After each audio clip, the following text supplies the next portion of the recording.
آقای جلیلی در مورد رأی شما افشا جاری کنید آقای جلیلی.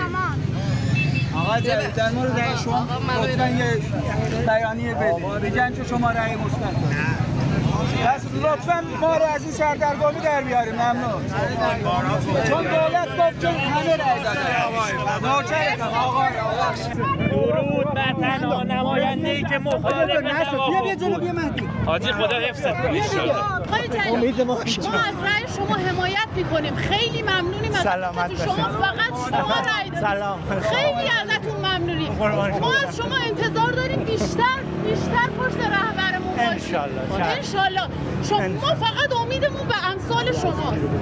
تو رو خدا نذارید. انشالله دستتون درد نکنه. فقط امیدمون به امثال شما. تو رو خدا در برابر اینا کوتاه نشید.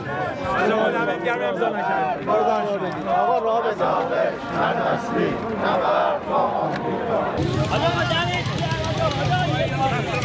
یه مرد خودتی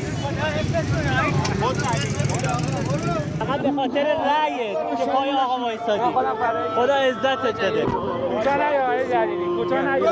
اکبر آمریکا خبر نیام هوای رهبر رو داشته باشید. انتقام خونه رهبر رو بگیرید. هوای رهبر رو داشته باشید. انتقام، فقط انتقام. من یه بوسم بخورم.